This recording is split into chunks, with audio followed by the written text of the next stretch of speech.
Moi, je l'ai eu jusqu'à quasiment 45 balais. Ce syndrome de l'imposteur, il a été un moteur.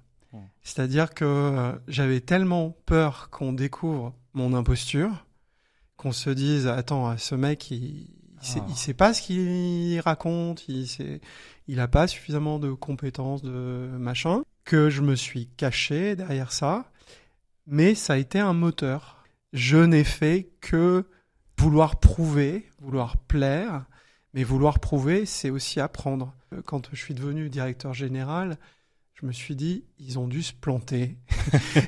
Ils ont dû se planter. Okay. Je n'ai pas toutes les compétences pour ça. D'accord. Et à chaque fonction qui m'a été confiée, j'ai travaillé d'arrache-pied pour acquérir ce qui me paraissait des compétences minimales, voire vitales. D'accord. Et donc aujourd'hui, effectivement, je suis complètement débarrassé de tout ça. Je me fous littéralement de la vie des autres, parce que la vie des autres, c'est aussi la vie des autres. Et j'ai envie d'avoir ma vie, vivre plutôt que survivre. Je connais quasiment aucun de mes mentors, des dirigeants qui ont vraiment fortement réussi, qui n'ont pas eu, en partie au moins, le syndrome de l'imposteur. Les deux choses que je conseillerais, la première chose, c'est plutôt que de lutter contre ce syndrome de l'imposteur qui est finalement un message de l'inconscient qui nous pilote à 90%, c'est de prendre le temps de l'écouter. Ça paraît complètement schizo pour certains, de commencer à rationaliser qu'est-ce que tu es en train de me raconter, mon cher inconscient. Mon cher Stéphane, bonjour. Bonjour Mickaël. Je suis ravi d'être avec toi aujourd'hui. Ce que je te propose pour démarrer, c'est une question simple qui est qu'est-ce que j'ai besoin de comprendre sur toi pour savoir qui est Stéphane Seguin? Je sais pas si tu as besoin de comprendre ça, mais moi j'ai eu besoin de comprendre ça pour mieux me comprendre. Je viens d'un milieu social déjà modeste, c'est pas une problématique en soi, mais c'est un endroit où je me suis... Au départ, j'ai eu l'impression que j'allais bloquer dans cet endroit-là, que j'allais avoir du mal à prendre un ascenseur social. J'avais un papa qui était charmant, mais qui se dénigrait beaucoup, qui était facteur, et qui très vite m'a... C'est moi qui ai pris ça, mais j'ai été un peu contaminé par... en fait, en gros, est-ce que je peux vraiment réussir? Et qu'est-ce que ça veut dire réussir? Et donc, si tu connais ça de moi, okay, tu vas mieux comprendre la première partie de ma vie, qui va être une partie où je vais faire beaucoup d'efforts, je vais vouloir être premier de la classe, ça va être très important pour moi d'être premier de la classe, d'avoir des très bonnes notes, puis après devenir ingénieur, etc. Quand je regarde tout ça avec recul, déjà c'est mon capital, puisque ça m'a permis de faire une carrière, ça m'a permis d'avoir un diplôme pas inintéressant. Mais surtout, ça m'a permis d'apprendre la résilience. C'était un mot que je connaissais pas. Hein. Okay. Mais de me dire d'où tu viens, en gros, on s'en fout. Ouais. Ce qui est important, c'est d'avancer, d'apprendre, de te dépasser, de grandir, de tomber, de te relever, d'apprendre encore et encore et encore. Voilà. Bon, en tout cas, cet état d'esprit a été plutôt efficace pour toi, de ce que je comprends, puisque tu as un parcours qui est à la fois riche et très, très apprenant, et c'est sur ça justement qu'on va pouvoir échanger aujourd'hui. Donc tu as fait Total, si j'ai bien compris, hein, c'est ça, Total, et à côté de ça, tu es devenu coach après, c'est ça? Ouais, j'ai eu 25 ans de grands groupes, donc 4 ans à la Société Générale et 20 et quelques années chez Total, donc gros parcours de grands groupes. Dans ces grands groupes, j'ai fait plein de choses. C'est ça qui a été riche. J'ai commencé par mon diplôme d'ingénieur qui était dans l'IT. J'ai été dans le domaine de l'IT. Et puis ensuite, j'ai été directeur commercial, directeur marketing, directeur général d'une filiale e-commerce, directeur de la transformation digitale à l'échelle mondiale, d'une activité présente dans 140 pays. Donc, un parcours, au départ, quand tu le regardes, Bon, bah c'est monsieur fait carrière dans un grand groupe, enfin dans 2 grands groupes. Ok. Et effectivement, après, j'expliquerai sans doute pourquoi. Changement de paradigme avec le coaching. Ok. À la lumière de ce que tu viens de me partager,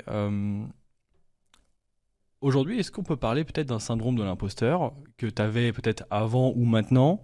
Quel est ton positionnement par rapport à ça? Parce que je trouve que ce qui est intéressant dans ce que tu me dis, c'est, bah, en fait, avant, j'avais une vision des choses. Avec le temps, j'ai finalement expérimenté cette vision et je l'ai confronté à ce qui est vraiment important pour moi. Et aujourd'hui, j'ai l'impression que tu l'as dépassé, cette vision. Est-ce que tu peux m'en dire un petit peu plus sur ça? Parce que je pense que ça peut être très intéressant. Alors, le syndrome de l'imposteur, je te parlais de mon papa, de mes conditions familiales, sociales, etc. Moi, je l'ai eu jusqu'à quasiment 45 balais. Ok. Quand j'en ai aujourd'hui 51. Ce syndrome de l'imposteur, il a été un moteur. C'est-à-dire que j'avais tellement peur qu'on découvre mon imposture, qu'on se dise, attends, ce mec, il sait pas ce qu'il raconte, il a pas suffisamment de compétences, de machin, que je me suis caché derrière ça, mais ça a été un moteur. C'est-à-dire que quand je suis arrivé dans ces grands groupes, je n'ai fait que vouloir prouver, vouloir plaire, mais vouloir prouver, c'est aussi apprendre. Donc je dormais peu, je travaillais, quand je suis devenu directeur général, je me suis dit, ils ont dû se planter. Ils ont dû se planter, okay. Je n'ai pas toutes les compétences pour ça. D'accord. Et à chaque fonction qui m'a été confiée, j'ai travaillé d'arrache-pied pour acquérir ce qui me paraissait des compétences minimales, voire vitales. D'accord. Et voilà, et donc aujourd'hui, effectivement, je suis complètement débarrassé de tout ça. Je me fous littéralement de la vie des autres, parce que la vie des autres, c'est aussi la vie des autres. Et j'ai envie d'avoir ma vie, vivre plutôt que survivre. Mais je crache pas dans la soupe. Toute cette première partie de vie d'imposteur, que je n'étais pas, m'a donné à la fois un capital et un savoir-être, une distance par rapport aux choses, par rapport aux gens, par rapport à la comparaison, par rapport au jugement. Voilà. Et aujourd'hui, j'aide beaucoup les dirigeants à dépasser ces comparaisons qui ne sont pas raison. Ce que j'aime bien aussi dans ce que tu partages, c'est qu'il y a un côté assez disruptif finalement par rapport au syndrome de l'imposteur. Parce que la plupart des personnes que je rencontre ou avec qui j'échange, en fait, ils ont une vision du syndrome de l'imposteur qui est limitante. Où ils se disent, bah en fait, à cause de ça, j'arrive pas à faire X ou Y. En fait, de ce que je comprends, c'est que toi, t'as fait l'inverse. Tu t'es dit, en fait, comme je veux pas qu'on découvre entre guillemets l'imposture qui n'en était pas une, hein, t'as décidé de travailler 10 fois plus même de ce que je comprends pour pouvoir à obtenir les compétences et pouvoir assurer le poste. Ce qui est intéressant dans ce que tu me partages aussi, c'est la notion de finalement, c'était quoi l'inconvénient pour toi d'avoir vécu ça pendant les moments où tu l'as vécu? S'il y avait un inconvénient, c'était quoi? Alors, le fait que tu aies rajouté pendant que tu l'as vécu change tout. Ouais. Parce que quand je regarde avec recul mon parcours, avant de répondre à ta question, j'enlève le pendant que tu l'as vécu, ça me va. Si je peux me permettre. Bien sûr. Aujourd'hui, je me dis que je n'aurais pas la liberté, je n'aurais pas autant d'argent et donc d'autonomie si je n'avais pas eu toute cette phase qui m'a obligé, à l'intérieur de moi, à dépasser cette imposture. Donc ça, c'est pour répondre à la question que tu m'as pas posée, c'est maintenant. Pendant, tu parlais de croyances limitantes. Moi, je crois pas aux croyances limitantes, je crois aux croyances dépassées. Les croyances, elles ont été utiles, elles t'ont emmené, puis à un moment, elles saturent, elles plafonnent, et il faut s'en débarrasser parce qu'elles deviennent trop lourdes. D'accord. Quand j'ai été en syndrome de l'imposteur, j'ai été épuisé de l'intérieur. C'est surtout ça. Je me suis mis en danger physiquement, moralement, émotionnellement, parce que par moments, je voulais tellement pas montrer que j'étais un imposteur que je travaillais la nuit, je travaillais le week-end, je travaillais pendant mes vacances. Il n'y avait pas de limite. Okay. C'était nos limites. Sauf que le corps, il a lui-même ses limites quand même. Bien sûr, oui, je comprends. Et ça me fait penser aussi que finalement, le syndrome de l'imposteur peut être quelque chose de bénéfique en réalité. Ah, mais j'en suis persuadé. Et c'est important aussi de le redire, parce que souvent on voit ça comme une fatalité. On se dit, j'ai le syndrome de l'imposteur. Je pourrais jamais m'en débarrasser. Et deux, ça veut dire que ça va me limiter dans plein de choses, ou ça va me dépasser, pour reprendre ce que tu disais.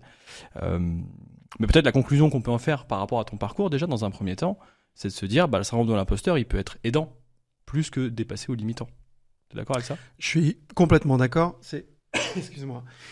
Il y a Moi, j'ai un schéma pour décrire un peu la vie, la structure de la vie.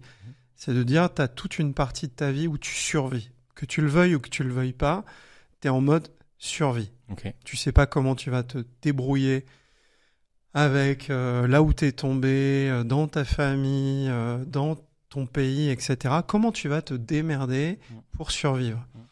Et dans ces moments-là, le syndrome de l'imposteur, c'est finalement un moteur. Il n'est pas très agréable à vivre, mais c'est un moteur pour montrer que justement, tu n'es pas imposteur. Petit tips pour ceux qui nous écoutent, je connais quasiment aucun de mes mentors, des dirigeants qui ont vraiment fortement réussi, qui n'ont pas eu en partie au moins le syndrome de l'imposteur.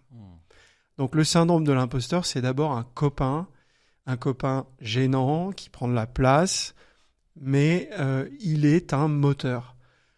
Le truc, c'est de ne pas cramer le moteur.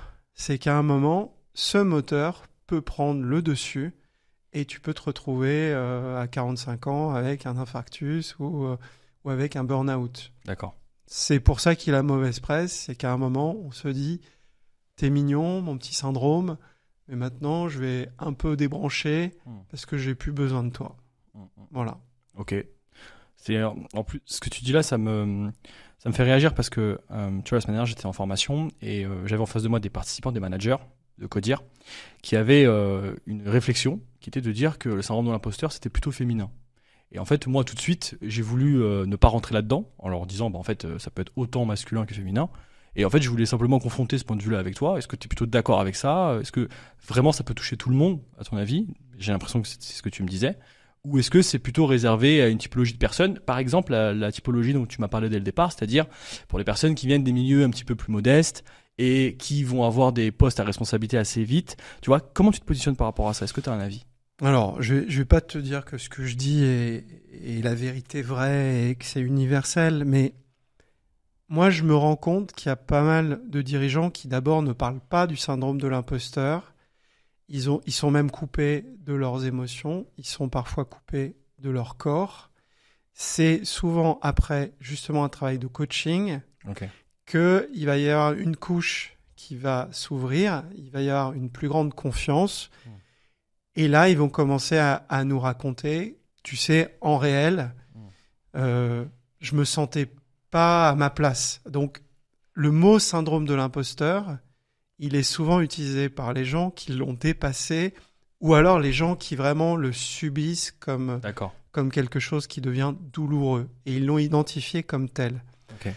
La deuxième chose que j'ai envie de te partager, c'est, sans généraliser, mais les femmes, le genre féminin, héritent d'une histoire qui est propre à l'histoire des femmes, qui, il n'y a pas si longtemps, ne pouvaient pas voter, qui, il n'y a pas si longtemps, ne pouvaient pas avoir leur autonomie, etc.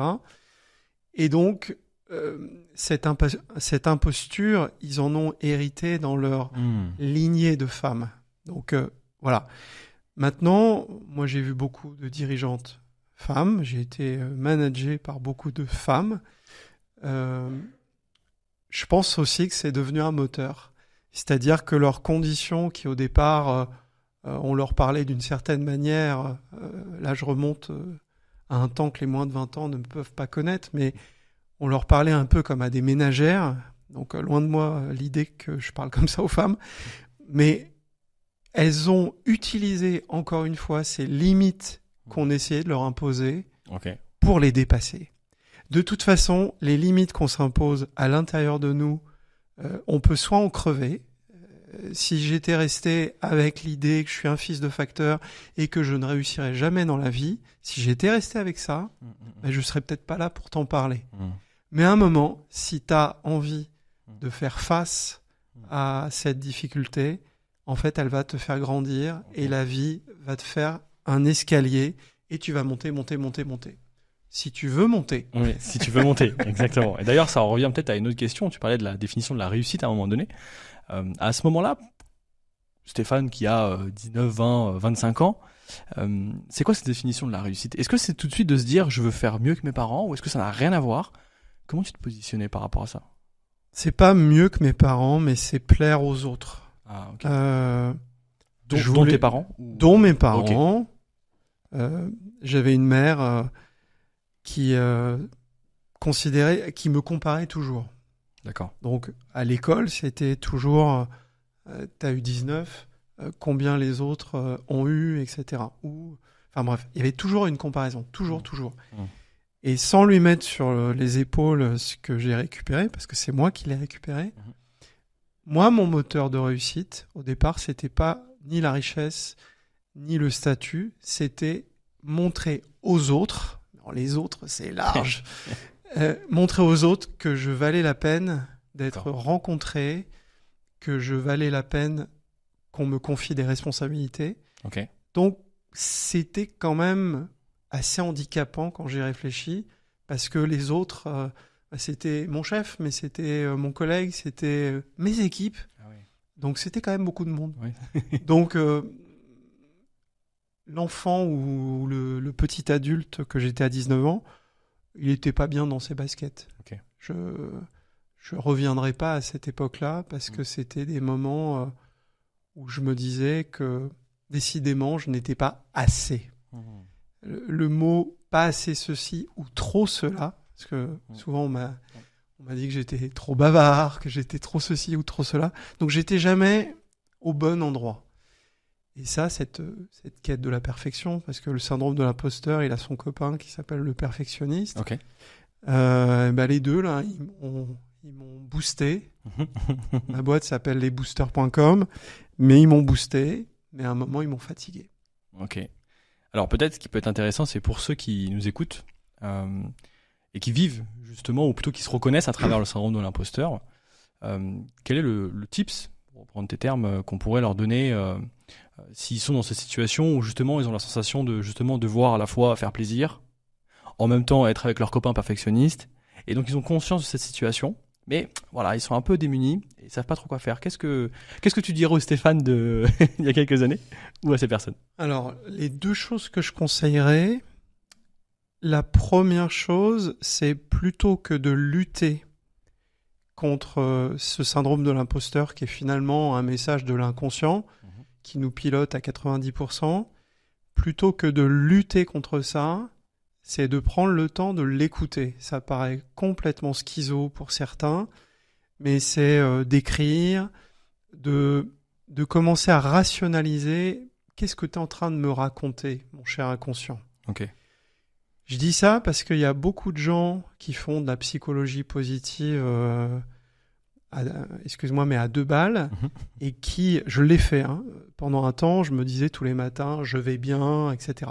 Je dis pas qu'il faut pas du tout le faire, mais écouter le message concret de ce syndrome de l'imposteur, c'est avoir des actions qui justement vont réduire la puissance de ce syndrome de l'imposteur. D'accord. Pour être très concret, quand je me lance à mon compte en tant que coach, les premières choses qui me viennent, c'est t'as pas de client, t'as pas de contrat, t'as pas d'offre, etc.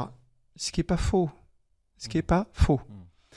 Donc plutôt que de dire à cette partie de moi, tais-toi, arrête, et m'énerver contre une partie de moi-même, je me suis mis à noter, un peu comme un élève.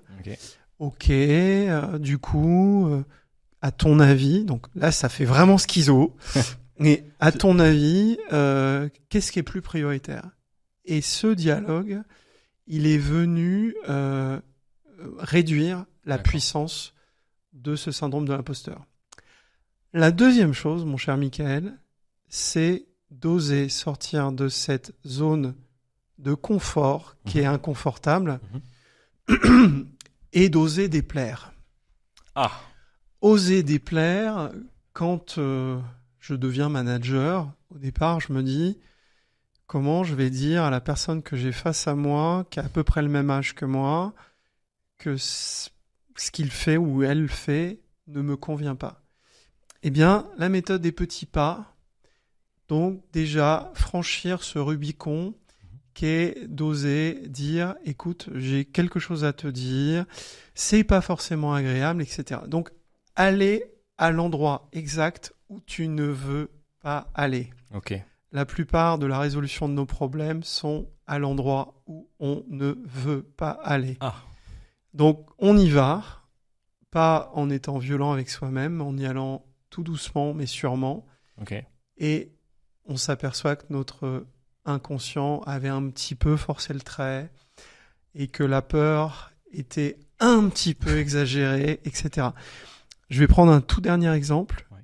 Je poste tous les jours sur LinkedIn D'accord. et j'ai eu, notamment quand j'ai quitté mon poste de dirigeant, j'ai eu des critiques qui n'étaient pas toutes sympathiques. Et ça venait encore me toucher. Mhm. Aujourd'hui, non seulement ça vient pas me toucher, mais je viens chercher la critique pour voir comment cette critique, je peux prendre la petite pépite qui est à l'intérieur, qui est un conseil maladroit. Ok. Je parle pas des haters qui viennent te déglinguer la gueule parce qu'ils te détestent, mais je parle des gens qui sont maladroits dans leur critique, qui te veulent du bien, et qui finalement ne disent que des mots négatifs. Ok.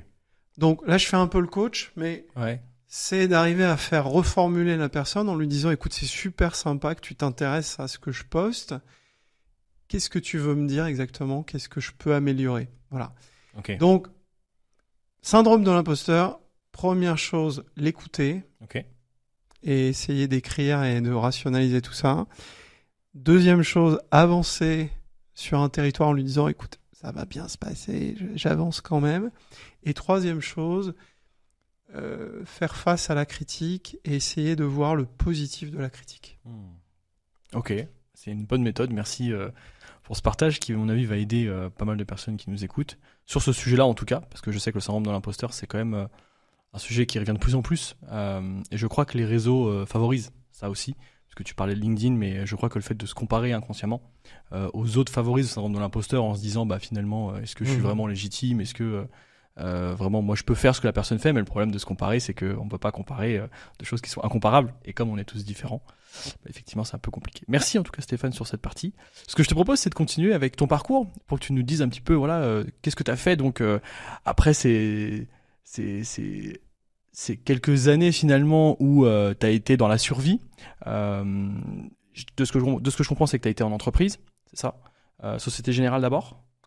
Ouais, Société Générale d'abord. Au départ, en fait, j'arrive provincial de la région rouennaise, j'arrive sur la région parisienne et mon diplôme, c'est ingénieur en informatique. Ok.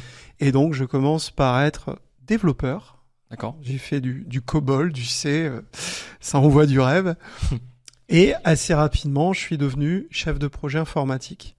Ok, super. Donc, assez rapidement, j'ai managé des équipes.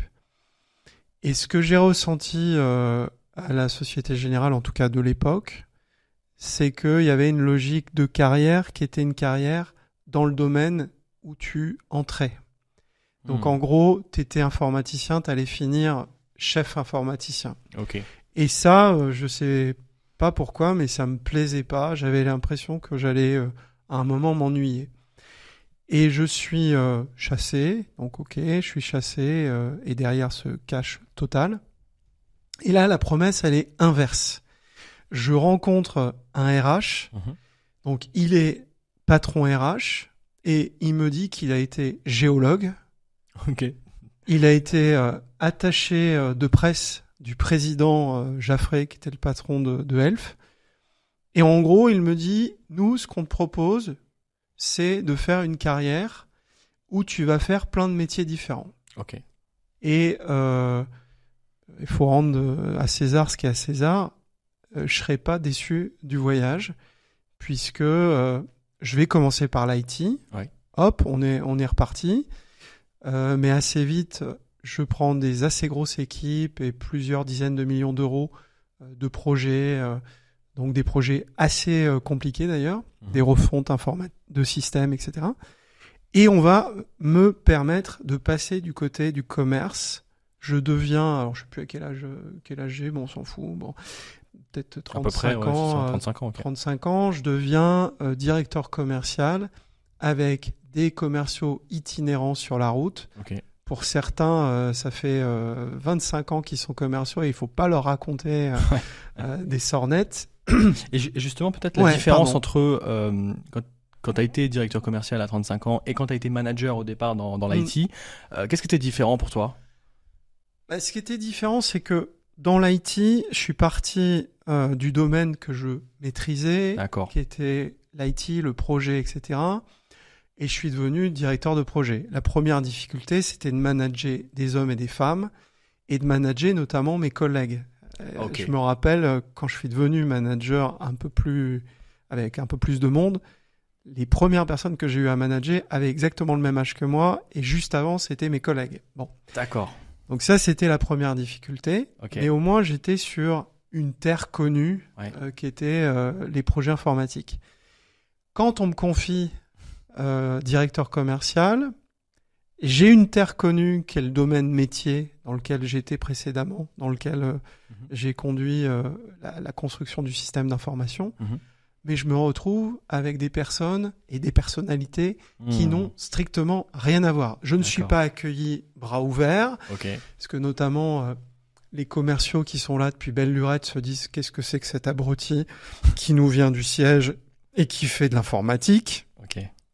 Et là, ça va m'apprendre un truc essentiel qui est d'arriver dans un job en écoutant beaucoup les gens, en passant beaucoup de temps à mettre les pieds dans les chaussures de son prédécesseur et à observer et gagner la confiance qui se gagne en gouttes et qui se perd en litres. Tu dois bien connaître cette phrase.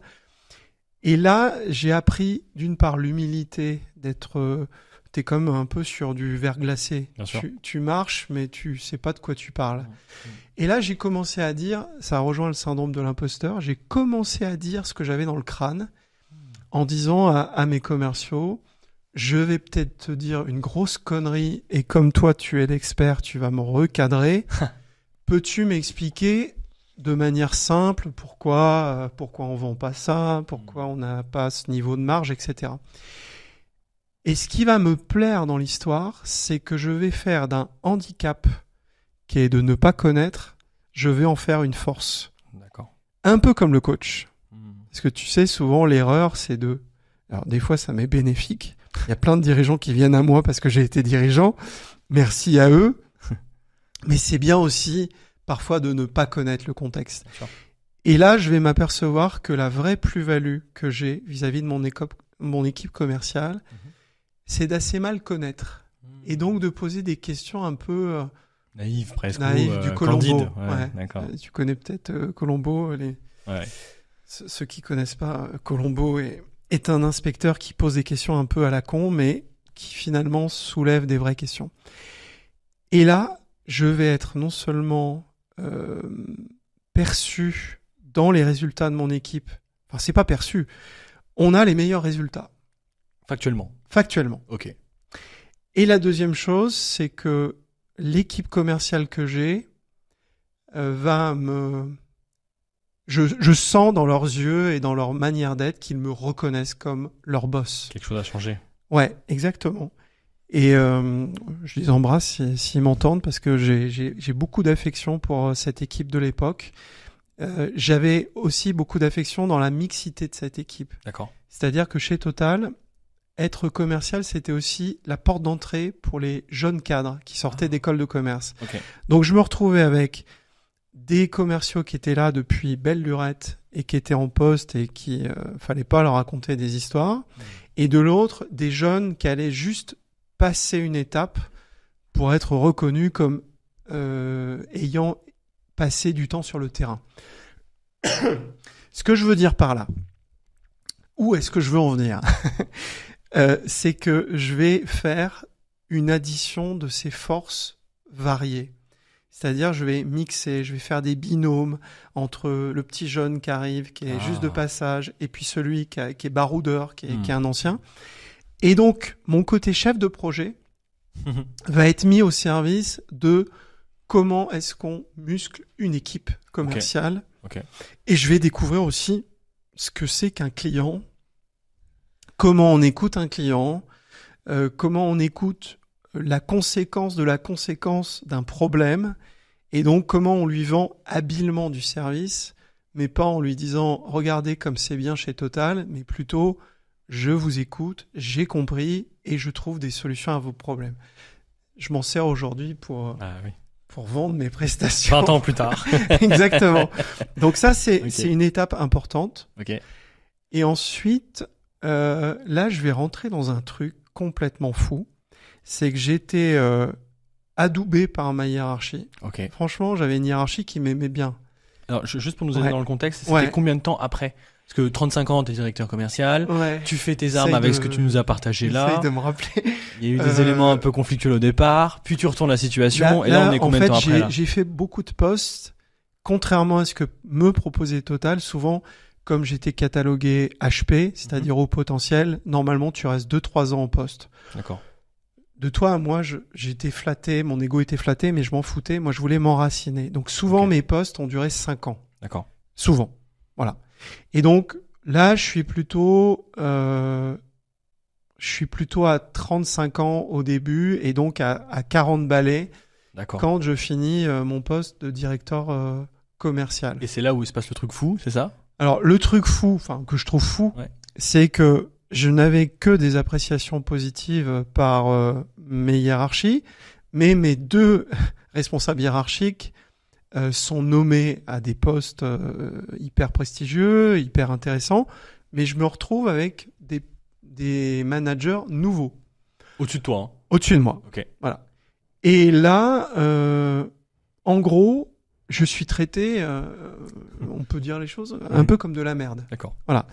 Donc c'est comme si, alors je suis toujours chez Total, j'ai toujours les bons résultats, mais c'est comme si on faisait reset. Et là, je vais avoir une petite traversée du désert.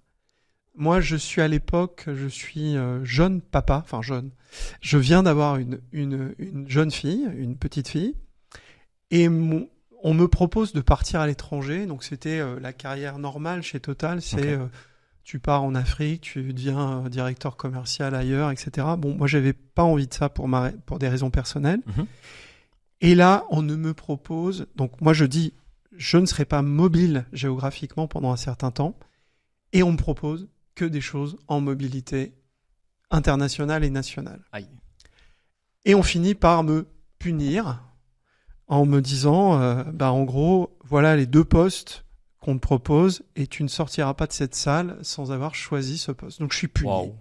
On m'a jamais traité de la sorte, et j'avoue que ça a été un moment de parfaite humiliation qui, je te le dis pour la suite de l'histoire, je pense a été une des raisons pour laquelle un peu plus tard je quitte la grande structure. D'accord. Pas avec une rancune, mais avec un côté on ne me traitera plus comme ça.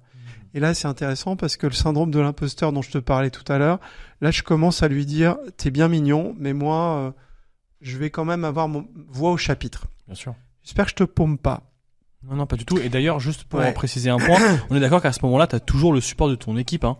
En dessous, alors, ils sont toujours à fond derrière toi. Mon équipe me kiffe, comme on dit aujourd'hui. Mais là, le sujet, c'est au-dessus, en fait. Le sujet, c'est que la gestion de carrière, comme on disait à l'époque, me donne l'obligation de changer de poste. Il faut que tu changes de poste et ne réponds pas à mes contraintes personnelles qui sont de rester pendant un certain temps sur la région parisienne. Ok. Et là, je tombe, mais dans un puits. Je tombe dans un puits. On me demande vaguement de travailler sur une activité qui est quand même sur le déclin, qui est le fioul domestique. Et on me dit, cette activité emploie plus de 3000 personnes en France. Il faut trouver des nouveaux relais de croissance. Okay. Et je vais faire de ce puits une opportunité. On va lancer un site internet qui va être l'énergie tout compris. Bref, c'est sur les économies d'énergie. Et je vais faire la connaissance de ce mix entre l'IT et le commerce. Okay. Donc en fait, c'est à la croisée des chemins de ce que j'ai fait précédemment. Et je vais apprendre toutes les techniques du e-commerce, le référencement naturel, le trafic payant, etc., etc. Donc je fais mes gammes avec beaucoup d'humilité. Ok. Avec la même équipe toujours ou une nouvelle pour le coup? Non, une toute nouvelle équipe. Okay. Donc je suis un espèce de chef de projet dans un placard. Ils me disent pas que c'est un placard, mais moi je le sais. Et là, je vais faire la rencontre à l'inverse. Hein. C'est des up et des down. Et je vais plutôt faire un up d'un type extraordinaire qui va devenir pour moi un mentor et qui se demande qu'est-ce que je fous là, quoi. Sur quels critères il se demande ça? En gros, il se demande par rapport à mes compétences, par rapport à mon histoire, pourquoi je suis puni finalement, qu'est-ce que je fais dans cette galère. Bon. Et je vais pas tout raconter dans les détails, mais il y a un changement de hiérarchie et la dirigeante qui va prendre ce poste va, dans la continuité de ce mentor, me proposer d'être directeur général d'une filiale toute jeune qui est née il y a à peine un an, e-commerce. Okay. Et là, je vais avoir un moment professionnel à la fois dur, mais extrêmement épanouissant, puisque je vais partir d'une page internet. C'est un peu plus que ça, mes prédécesseurs m'en voudront pas. Et je vais construire une filiale à part entière. Et si on accélère le film, au bout de 5 ans, c'est une filiale qui fait 100 millions d'euros de chiffre d'affaires. C'est une filiale qui est autonome sur le plan informatique, commerce, marketing, tout ce que tu voudras. Et on est 40 personnes, alors qu'au départ, on était 3 dans un bureau à répondre au téléphone et à essayer que la page qu'on avait mis en ligne ne soit pas, reste stable. Ça fait penser presque aux histoires américaines, tu sais. T'arrives, il y avait rien, on avait presque pas de bureau et au final, quelques années plus tard, on est une grosse équipe et ça tourne. Okay. Exactement. Donc, tu vois, et j'arrive à vendre du fuel sur Internet, ce qui fait sans doute rêver toutes les personnes qui nous écoutent. Mais en fait, c'est pas ça qui va être intéressant. Ce qui va être intéressant, c'est que on va sauver une activité qui emploie 3000 personnes. C'est-à-dire qu'on va réinventer son canal de vente, qui est, certes, la vente de fuel est en attrition, mais ça restait la 3e énergie de chauffage. Bon, bref. La deuxième chose, c'est qu'on va s'intéresser aux gens en précarité énergétique. Donc ça veut dire que tu rends service avec des prix attractifs à des gens qui ont du mal à se chauffer, tout concrètement. Et accessoirement, on est en train, sans vraiment complètement en avoir conscience, d'être un laboratoire pour le groupe Total, qui est quand même un truc immense, un laboratoire e-commerce.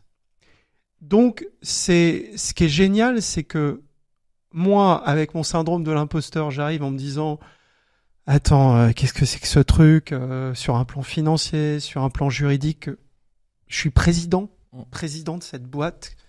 Ils ont dû se planter, ils vont s'en rendre compte. Quand est-ce qu'ils vont s'en rendre compte? Voilà. Et là, je vais apprendre quelque chose de fondamental, c'est que je vais capitaliser sur ce que je sais faire. Je sais faire de l'IT, je sais faire du digital, je sais ce que c'est qu'un client.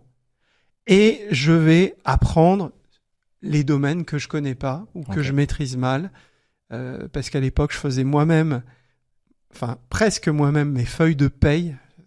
On peut halluciner, hein, c'est chez Total et je contrôlais. Mais ça a été hyper apprenant de partir de cette feuille quasi blanche et de le faire dans des circonstances d'apprentissage permanent.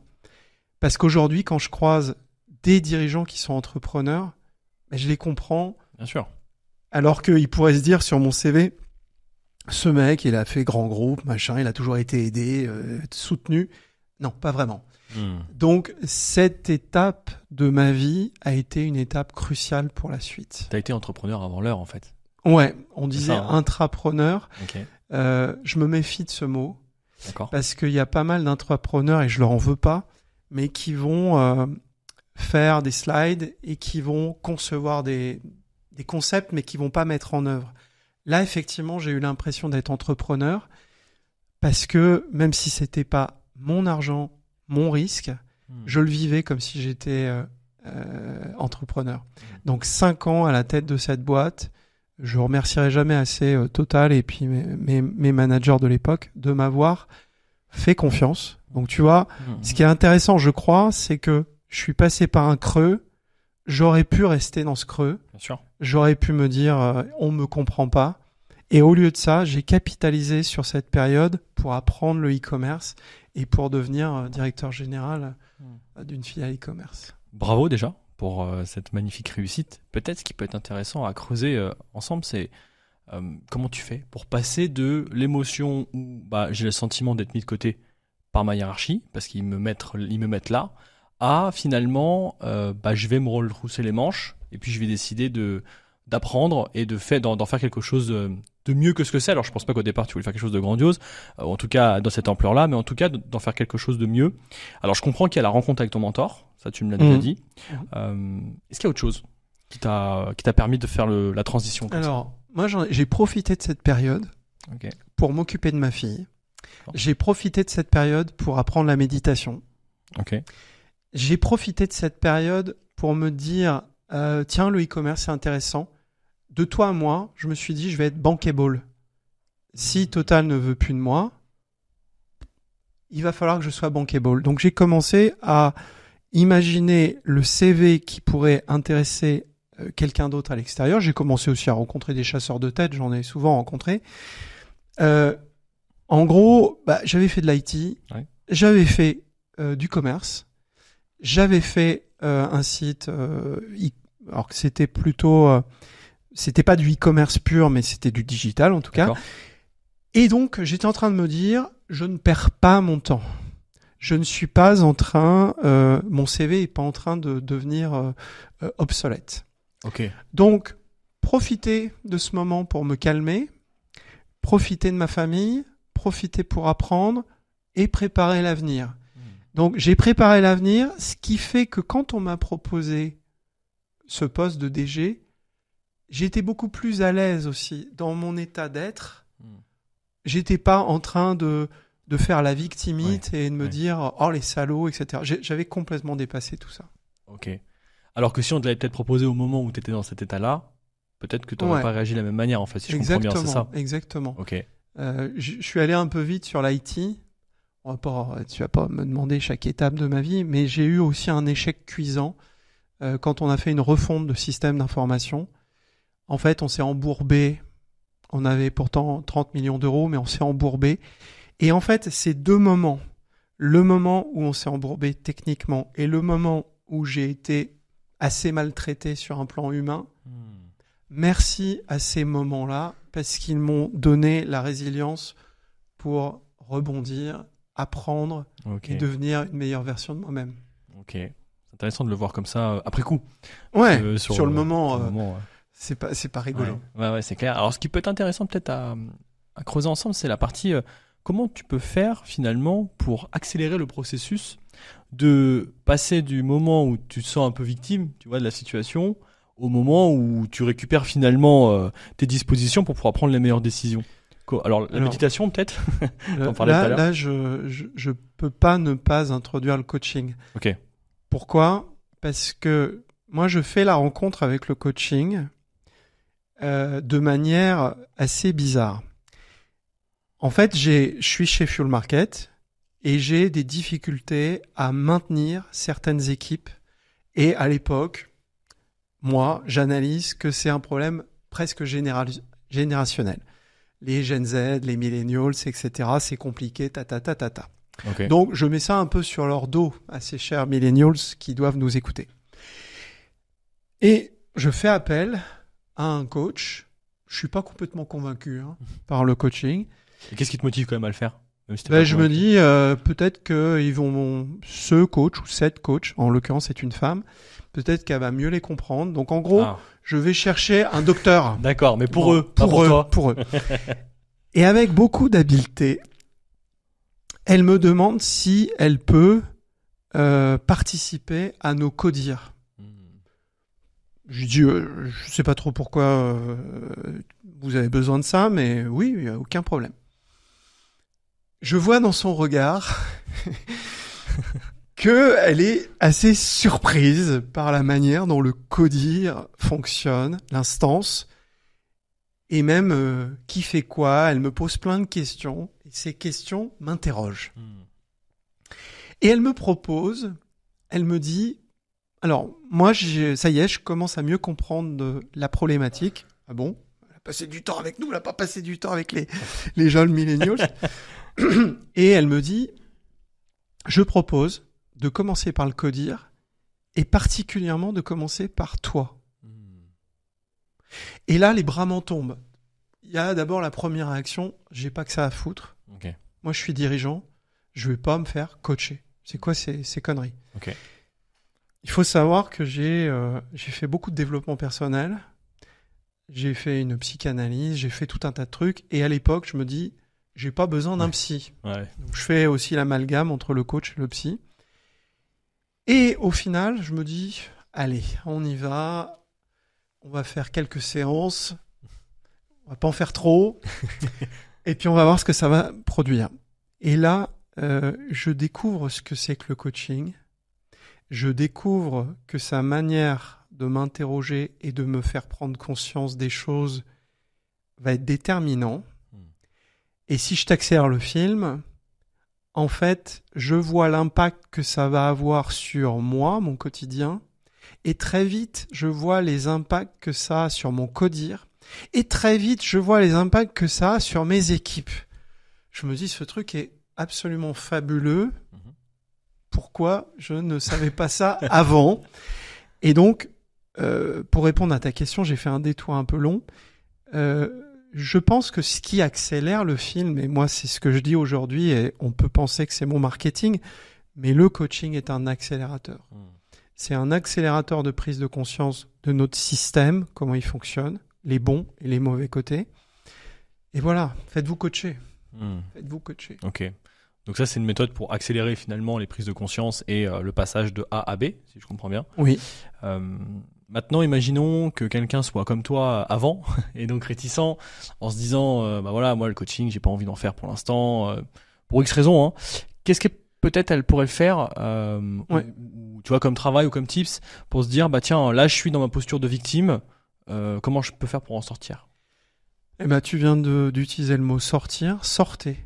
Moi, avant d'avoir une coach, les premiers réflexes que j'ai eus, et heureusement que j'ai eu ces réflexes, ça a été de networker.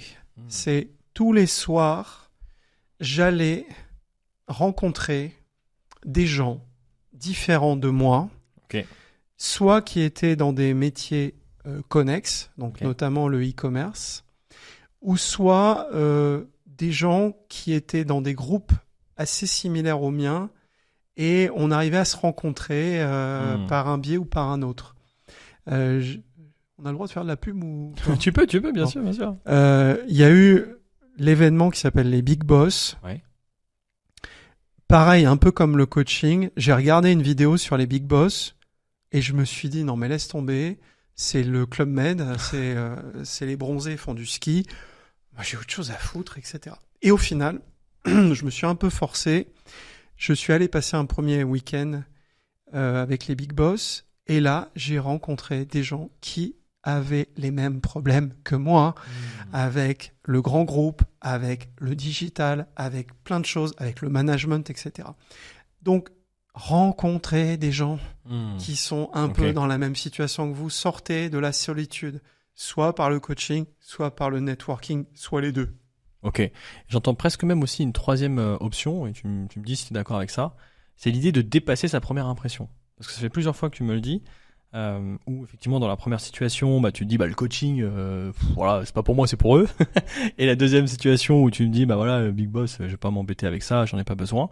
Et au final, à chaque fois, on se rend compte que bah il y avait quelque chose à faire ou d'intéressant pour toi. Donc est-ce que tu serais d'accord pour dire que la troisième option, bah ce serait peut-être de dépasser finalement sa première impression et d'aller creuser un petit peu pour voir ce qui se cache derrière peut-être? Exactement. Après, justement, la difficulté, c'est que les personnes ne se rendent pas compte qu'elles ne testent pas les options qui leur paraissent inutiles ou perte de temps, etc. C'est pour ça que le coaching, il est intéressant. Mais je vais essayer d'aller un tout petit peu plus loin. Moi, j'ai beaucoup de dirigeants qui viennent à moi avec ma casquette du dirigeant de Total et directeur général Fuel Market. Et c'est OK. Mais qui me disent assez vite, j'ai notamment un client qui m'a dit assez vite, bon, par contre, la connerie du coaching, tout ça, je viens pas pour ça. Je viens pour un mentor. D'accord.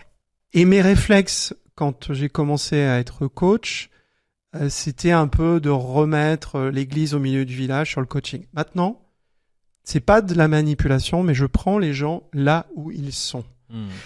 Tu veux du mentoring? Tu veux du conseil? Ben, on va d'abord commencer par du conseil. Bien sûr. On aura peut-être, si la confiance s'instaure, encore une fois, c'est pas de la manipulation de ma part, mais peut-être qu'on ira explorer un petit peu de coaching.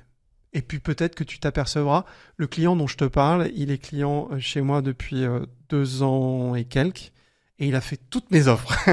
Il a fait toutes mes offres, et il a témoigné face caméra en disant... moi, je pensais que c'était de la connerie, le coaching. Et en fait, avec Stéphane, j'ai découvert la puissance qu'il y avait derrière. Donc, faut aider les gens avec le niveau de conscience qui est le leur et sans être péremptoire. Et quand tu as fait du chemin, moi, je pense avoir fait du chemin, faut se rappeler de toutes les étapes dans lesquelles tu étais en amont, bien sûr, où tu n'avais pas conscience des solutions. Et c'est OK. Bien sûr. On est là pour ça. Bien sûr. Ok. Si tu es d'accord, avant qu'on bascule dans le coaching, parce que je pense qu'il y a plein de choses à partager sur ce sujet, tu m'as exprimé plusieurs situations managériales auxquelles tu as dû faire face et visiblement tu as réussi à t'en sortir, en tout cas de mon point de vue avec brio par rapport à ce que tu nous as partagé. Et ce que je te propose, c'est simplement de donner quelques retours d'expérience sur comment toi tu as fait dans les situations que je vais te décrire. La première, c'est quand tu as effectivement l'évolution où tu deviens manager et que tu étais finalement à manager les anciens collaborateurs qui étaient les tiens avant. Si là on a des managers qui nous écoutent et tu vois qui se retrouvent dans la même situation, qu'est-ce que tu leur conseillerais de faire? Parce que pour le rencontrer souvent en formation, ça, c'est pas un moment facile pour les managers et je pense que ça peut vraiment être utile pour eux d'avoir ton retour d'expérience. Je pense que c'est important d'exprimer en partie ses peurs. Ce que ça veut dire concrètement. Moi, j'avais face à moi 2 anciens collègues qui me regardaient en chien de faïence. Déjà, ils étaient déçus de ne pas avoir été choisis. Ah ouais. Et deuxièmement, je sentais à l'intérieur d'eux qu'ils se disaient Stéphane, en plus, il n'est pas légitime. Hein. Okay. Donc, quand tu as le syndrome de l'imposteur, tu le sens. Tu sais, le non-verbal, t'as pas besoin d'être coach. Hein. Tu sens qu'il y a un truc qui va pas. Ouais. Et une des choses qui m'a permis de casser la glace de ça a été de les prendre en one-to-one et de dire à chacun d'entre eux, moi je ressens que tu es déçu de pas être dirigeant, enfin de pas être manager. 2, je ressens que tu penses que je suis pas légitime. Et là, d'écouter l'autre, juste écouter l'autre, qui parfois va répondre poliment, mais non, mais non, mais non, mais non, mais non, mais non.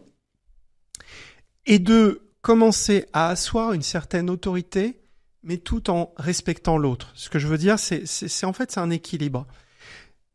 Moi, je leur disais, écoute, t'as peut-être envie juste de partir, de quitter l'équipe. Donc, moi, je pense que c'est important que tu y réfléchisses. Que tu y réfléchisses indépendamment de moi. On s'en fout de moi. Mais est-ce que c'est mieux que tu restes ou que tu t'en ailles? Déjà, de les responsabiliser par rapport à ça. Et le deuxième effet qui se coule, et là, c'était ma manière à moi d'avancer dans ma zone d'inconfort, c'était de dire, par contre, il y a un truc qui va falloir accepter, c'est que dorénavant, je suis ton boss. Et peut-être que je suis pas le meilleur de tes boss, mais je suis ton boss. Donc, réfléchis à ce qui est bon pour toi et ce qui est insupportable pour toi, et peut-être qu'il va falloir que tu changes de job. Et de l'autre, par contre, que tu sois d'accord ou que tu sois pas d'accord, maintenant c'est une réalité. Donc, poser les choses poser ce que tu ressens, poser ton ressenti de l'autre, et ensuite asseoir. C'est comme ça, de manière explicite. Ok. Donc pour toi, finalement, ça se fait en 2 étapes, mais toujours en individuel, si je comprends bien. Plutôt en individuel. Ok. Quand tu as fait l'individuel, après, tu peux l'asseoir de manière collective. Ok. Moi, il m'est arrivé d'avoir des équipes où je sentais qu'ils se lâchaient quand ils étaient en mode collectif. D'accord. En gros, on va le pourrir, Ouais. consciemment ou inconsciemment. Et là, il y a eu des moments d'autorité. Peut-être que je le referai pas aujourd'hui comme je l'ai fait à l'époque, mais qui étaient stop. On est là pour bosser, vous êtes là pour être à l'heure, etc. Il y a des moments, en fait, c'est comme une dichotomie. Il y a des moments où il va falloir que tu assoies ton autorité, pas par autoritarisme, mais parce que c'est comme ça, c'est le cadre. Tu rappelles le cadre. Voilà. Rappeler le cadre, d'accord. Par rapport à cette situation. Effectivement, c'est aidant parce que ce qui est délicat, c'est aussi l'aspect relationnel. Parce que au final, si c'était tes collègues avant et que tu deviens leur manager, comment est-ce que cette relation se transforme pour toi? Est-ce que tu gardes quand même des liens? Est-ce que tu mets du cadre? Comment tu te positionnes par rapport à ça? C'est là où j'ai appris la différence fondamentale entre l'empathie et la sympathie. Ah bah génial. Tu connais ça par cœur, mais sympathie, c'est souffrir avec, et empathie, c'est comprendre la souffrance de l'autre, juste comprendre. On dit souvent que si on est infirmier, infirmière en soins palliatifs où tous les jours des gens meurent, si on est en sympathie, on va en crever, quoi. Et donc, dans mon rapport managérial, et je le vois tous les jours avec les dirigeants que j'accompagne, il y a un méli-mélo entre la sympathie et l'empathie, mais vraiment fort, sûr. Très fort. Surtout qu'avec les jeunes générations, on a le sentiment, et c'est vrai, qu'il faut créer un climat de confiance, il y a une culture de l'écoute, etc. Et c'est formidable. Mais l'empathie, ça permet de se tenir quand même à bonne distance de l'humain qui peut considérer que tu es un parfait abruti. Il a le droit de penser ça. Il a le droit de te critiquer dans ce que tu fais. Par contre, il n'a pas le droit de te critiquer dans ce que tu es. Okay. J'ai eu beaucoup de mal à comprendre, à distinguer empathie, sympathie et être et faire. Mais finalement, ces situations de management un peu particulières m'ont poussé à être moins un copain, à aussi même observer que par moments, il était préférable de me mettre un peu en retrait. Okay. Ça voulait pas dire que je leur disais plus bonjour, ça voulait pas dire que je prenais pas un café avec eux, mais ça veut dire qu'à un moment, il faut endosser le rôle qui est le rôle de dirigeant. Donc voilà, il faut distinguer, sinon vaut mieux aller au Club Med et être un gentil organisateur.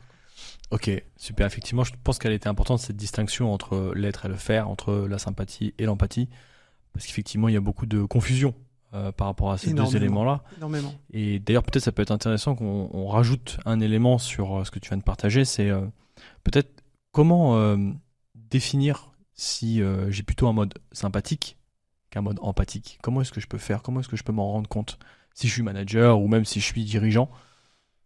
Alors, je m'en rends compte déjà quand je suis touché par machin, machine, et t'es pas content. Moi, j'ai eu des gens qui étaient en pleurs devant moi en entretien annuel.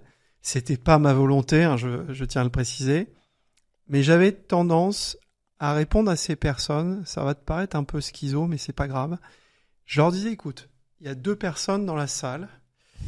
Il y a même 4 personnes. Il y a Stéphane, qui a un cœur, qui est un humain, qui est touché de te voir en train de pleurer. Et en face, tu as aussi le dirigeant.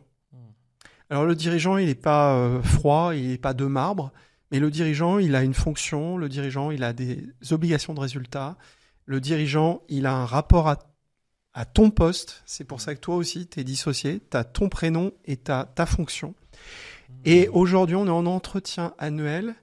On peut avoir un petit quart d'heure où Stéphane parle à X, à Michael, mais on est aussi là pour faire un bilan de tes résultats dans ta fonction, ce que tu fais. Et donc, on vient distinguer l'être dû faire. Je Bien sûr. ne disais pas ça à l'époque comme ça. Donc, il y a un moment, on n'est pas un monstre froid quand on est dirigeant. Ouais. C'est même important d'être authentique, d'être exemplaire. Mais il faut pas se laisser embarquer par le club des fans. J'ai eu ça notamment quand j'étais directeur général de Fuel Market. J'ai licencié des personnes. Et par moment, j'avais un peu au moment de licencier des personnes, j'avais plein de gens qui venaient me voir en me disant, en gros, Stéphane, t'es méchant. Tu vois ? Et ça, en fait, plus j'ai avancé dans le temps, moins ça m'a touché. Ça ne me touchait plus. Pourquoi ? Parce que j'avais mon cœur, je savais comment il fonctionnait, mais j'avais ma fonction qui m'obligeait. J'avais cette responsabilité.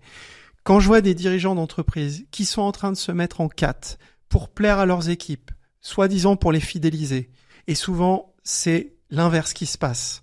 Moi, j'étais exigeant. Ceux qui m'écoutent et que j'ai dirigé m'ont tous dit, je me rappelle d'un pot de départ où le mot, je disais, avec quel mot vous repartez de moi ? Exigeant, exigeant, exigeant, exigeant. Mais souvent, les personnes me disaient, quand elles étaient sympas et quand elles étaient, je pense, honnêtes, ton exigence m'a fait grandir. Et c'est aussi de par ton exigence que je suis resté. Donc, peut-être le message pour les managers, c'est mélangez pas tout ça parce que vous allez à la fois perdre vos équipes, vous n'allez pas être aussi inspirant qu'ils ont besoin d'avoir de l'inspiration. Restez vous-même et restez droit dans vos chaussures de dirigeant parce que c'est important d'avoir un cadre. Comme pour les parents, c'est pareil. Ok. J'aime beaucoup ce que tu as partagé sur notamment l'idée des 4 personnes dans la pièce alors qu'on n'est que 2. Ça, je trouve que c'est très parlant et que c'est très aidant. Et en plus, tu l'as conclu avec l'idée des chaussures. Et effectivement, il y a 4 chaussures dans une pièce quand on est 2. Et je crois qu'on peut en faire quelque chose de très aidant au niveau de la métaphore et au niveau de la manière d'expliquer les choses. Et je suis convaincu que ceux qui nous écoutent, en tout cas les managers qui sont intéressés par ce sujet, vont pouvoir rebondir sur ça en faisant la distinction parce que, mine de rien, on le sait tous les deux, on a été managers. Parfois, quand tu es dans le flux du quotidien, quand tu as la pression, etc., de pouvoir se reposer sur un peu des modèles ou des choses concrètes pour pouvoir prendre du recul. Et je crois que cette méthode des 2 chaussures peut être très utile, ou des 4 chaussures en fonction du nombre de personnes qu'il y a dans la salle. Donc toi, ce que tu dis, être schizo, finalement, je trouve que c'est plutôt entre guillemets une bonne méthode, si on peut dire ça. Et il y a un deuxième truc qui me vient, c'est on n'est pas des humains parfaits, on ne le sera jamais, on sera jamais un produit fini. Et donc, il y a des fois, il y a des choses qui nous échappent. Soit on n'a pas assez cadré, soit à l'inverse, on a été désagréable. Moi, il m'est arrivé d'être désagréable. Voilà. Et on a le droit à une deuxième chance. Alors, on n'a pas le droit à 5 chances. Mais moi, il m'est arrivé de reconvoquer une personne et de lui dire, écoute, tout à l'heure, j'y ai pas été cool. Parce que j'étais pas réceptif, parce que plein de choses. Et donc, je te prie de m'excuser. Est-ce que tu acceptes mes excuses ? Il y a un moment, le dirigeant, il peut aussi, ce n'est pas Superman. Donc, il y a des moments, il se plante. Il y a des moments, voilà. Donc, je pense que l'humilité, l'authenticité, la transparence sur ce que tu sais faire et ce que tu sais pas faire, ce sont des éléments absolument fondamentaux. Et beaucoup, je reviens à mon syndrome de l'imposteur, quand tu as le syndrome de l'imposteur et que tu ne fais que cacher, les gens savent que tu le caches. Et donc, si tu fais le dirigeant, des fois on voit des dirigeants qui roulent des mécaniques et en fait tu sens bien qu'à l'intérieur, ils ont très peur. Il est préférable de rouler moins de mécanique et de dire, écoute, t'es plus à même de comprendre ce sujet que moi. Aide-moi à comprendre, parce que moi, je suis dirigeant et j'ai besoin d'avoir ton éclairage à toi sur ce domaine-là. C'est comme ça qu'avec mes commerciaux, j'en ai fait une équipe qui, à la fin, me disait « Chef ». Je me rappelle d'un commercial qui il m'appelait, il me disait « Ça va, chef ?» C'était sa manière à lui de dire « Je te reconnais comme je comprends. mon N+1 ». Je comprends. Et d'ailleurs, je te remercie parce que c'était ma deuxième question sur ton parcours et le moment où finalement tu t'es retrouvé face à des commerciaux qui avaient des personnalités, qui avaient voilà de l'expertise et en toi en tant que manager à ce moment-là, finalement de ce que je comprends c'est que tu as accepté d'être vulnérable par rapport à la situation. Ça a été ça ta méthode? C'est exactement ça. C'est exactement là où on ne veut pas aller. Ouais. C'est encore une fois la réponse à ta problématique est là où tu ne veux pas aller. Je suis allé dans la vulnérabilité absolue. Okay. C'est vraiment se mettre à nu sur un plan imagé. Moi, j'ai reconnu à mes équipes assez rapidement. J'aurais dit peut-être que certains d'entre vous se disent c'est qui cet abruti qui vient du siège et qui faisait avant de l'informatique. Ok, t'as fait un peu la psychologie inversée finalement. Ouais. Tu t'es mis dans leur esprit. Ok. Ouais. Et il y en a qui sont venus me voir, pas tous, mais il y en a qui sont venus me voir en me disant je vais être honnête avec toi, c'est exactement ce que j'ai pensé. Et je lui ai dit, tu vois, c'est vachement honnête que tu me donnes ce feedback. Et ils ont senti que je n'arrivais pas en plaquant mes idées. Et donc, 6 mois après, quand j'ai proposé des changements d'organisation, de suivi, de machin, de trucs, c'est passé comme une lettre à la poste. C'est le cas de le dire, mon père était à la poste. C'est passé comme une lettre à la poste parce que la confiance était acquise. Il se disait, ce mec-là, il est dans un intérêt pour nous. Il n'est pas là en train de nous plaquer des idées du siège.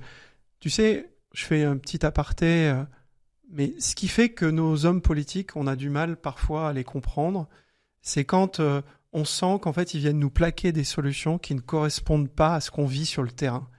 Donc, moi, je conseille à tout manager, notamment de grandes équipes, d'aller sur le terrain. Moi, quand je suis arrivé chez Fuel Market, alors on n'était pas nombreux, mais même après, j'allais voir ce que c'était qu'un chauffeur-livreur de fuel, comment ça se passait quand il livrait, parce que je comprenais mieux pourquoi on avait des problèmes logistiques.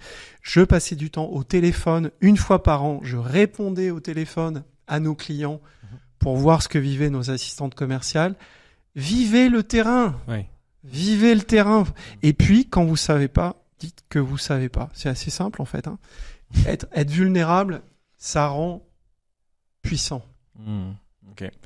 C'est une vision qui est effectivement parfois difficile à accepter pour les managers. Je le vois au quotidien quand je suis avec eux. Et c'est vrai que souvent leur peur, pour te la donner, et je pense qu'on peut en parler, ça peut être sympa pour peut-être déconstruire peut-être des modèles qu'on construit tout seul, c'est l'idée de dire, en fait, moi j'ai peur donc d'être vulnérable, mais surtout de montrer mes émotions et qu'après on en profite.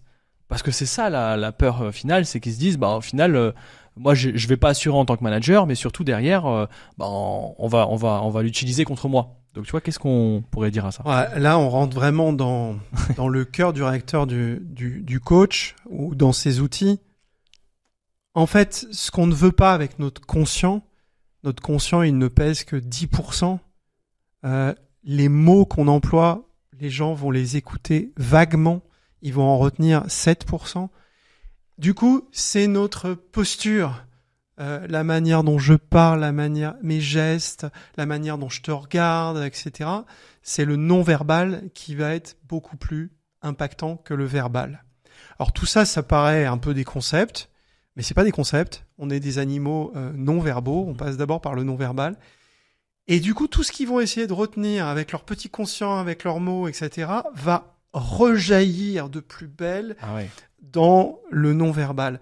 Donc en fait, plus ils veulent faire les petits chefs, en fait, le non-verbal de l'autre, c'est encore les 4 personnes dans la pièce. L'inconscient de l'autre va percevoir inconsciemment le côté maladroit, autoritaire. Moi, je peux te dire que les moments où j'étais comme ça, en me disant « Punaise, je maîtrise pas le sujet », et que je suis arrivé, j'avais plein de gens, j'étais comme au tribunal, je savais qu'on m'avait mis des pots de banane, et tu vois, par exemple, avec des informaticiens, des développeurs, qui se disaient « Attends, le mec, il sait pas développer ». Je commençais par mettre l'éléphant que j'avais dans ma tête sur la table, et je disais « Bon, on va déjà un petit peu, je vais vous dire, vous allez me parler de charabia. Il y a plein de mots que je comprendrais pas. Donc, pardonnez-moi d'avance, je suis un peu neuneux dans votre domaine. Je suis vraiment... donc, en étant neuneux, je vais poser des questions de neuneux. Hein. Et ça avait comme impact pour mon inconscient de détendre l'atmosphère. Et du coup, quand je posais mes questions, même eux, ils se disaient, bah ouais, c'est pas complètement con sa question. Ils nous avaient prévenu, quoi, en fait. Et ils nous avaient prévenu. Ça détend. Ok, c'est chouette. Très bien. Et ce qui est intéressant aussi à observer, c'est peut-être une dernière chose avant qu'on passe au coaching, cette notion d'exigence, finalement, que tu me partages juste tout à l'heure. Et on entend beaucoup ce mot de bienveillance, finalement, au sein des entreprises. Et j'ai la sensation qu'on peut faire un lien entre la bienveillance et l'exigence, en tout cas de la manière dont tu me le présentes. Qu'est-ce que tu peux m'en dire? Quel est le lien que tu fais entre les deux? Alors moi, j'aime bien associer bienveillance sans complaisance. Ok. Pour moi, c'est deux faces d'une même pièce. Si tu es dans la bienveillance molle ou la bienveillance sympathique, en fait, tu vas devenir le gentil organisateur, mais en fait, on va pas te respecter. Sans complaisance, moi, je me rappelle avoir reçu mes équipes et moi, leur temps était précieux, mais mon temps était précieux. Ils arrivaient avec une présentation qui avait ni queue ni tête. Et donc, dès le premier slide, je sentais qu'on allait perdre notre temps. D'accord. Bienveillance sans complaisance, c'est de dire stop. Là, j'ai l'impression que, je sais pas, vous avez peut-être manqué de temps, d'énergie ou je sais pas quoi, mais en tout cas, là, on est en train de perdre notre temps. Et moi, je vous le dis, je n'ai pas de temps à perdre et je crois même que vous n'avez pas de temps à perdre. Donc, on peut être respectueux, mais on commence déjà par se respecter soi-même. On commence à respecter les engagements. On ne laisse pas faire, on ne laisse pas dire. Moi, j'adore, c'est en formation que j'avais appris ça, puis je m'étais dit, ouais, c'est génial. La formatrice, elle avait commencé par nous dire, on est responsable de quoi? Alors, on avait dit, de ce qu'on fait, de ce qu'on dit, puis de ce qu'on est, machin. Ok. Et les autres, non. Non, on n'est pas responsable, on n'est pas à l'intérieur d'eux. Et elle avait ajouté, on est responsable de ce qu'on laisse faire, on est responsable de ce qu'on laisse dire.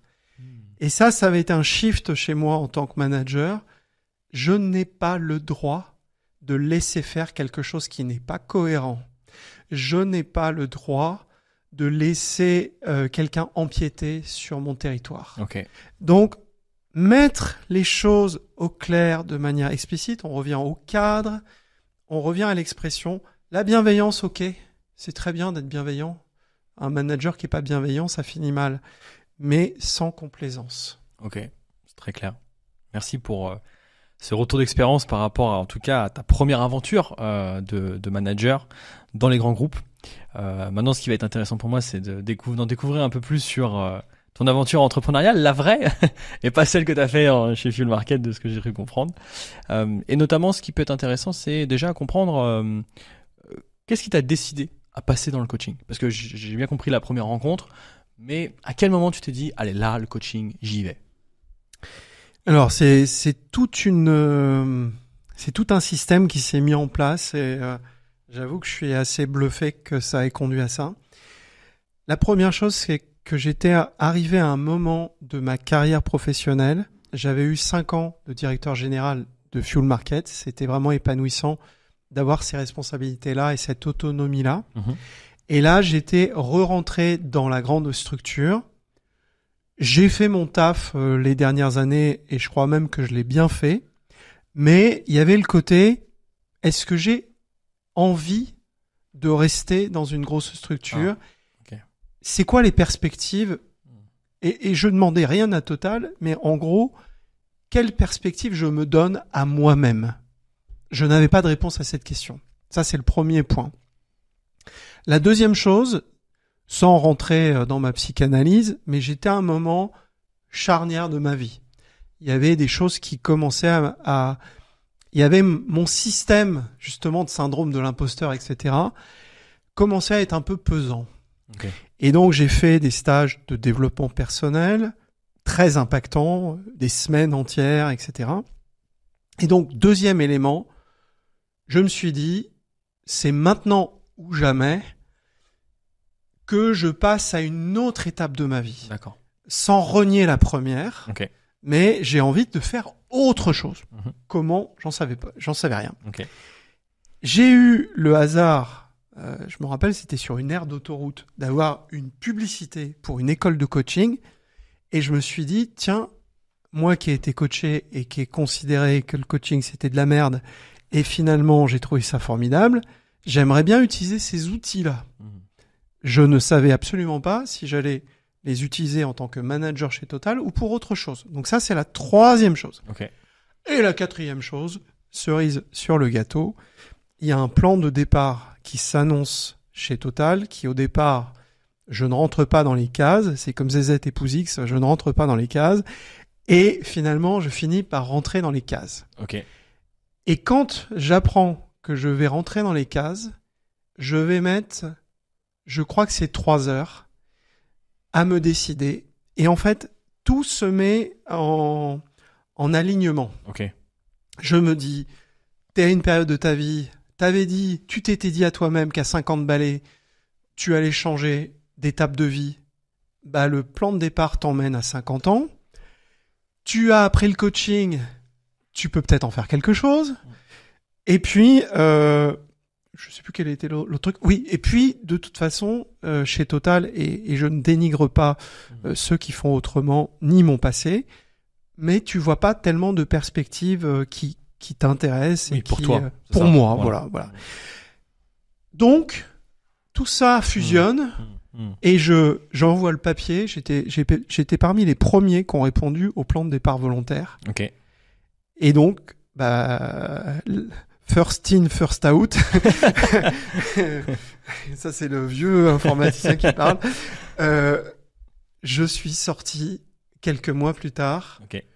avec beaucoup de chance, parce qu'un plan de départ, c'est quand même un joli parachute. Mais je ne savais pas, à l'époque, qu'est-ce que j'allais faire Ok. à ce stade de l'histoire. Ok.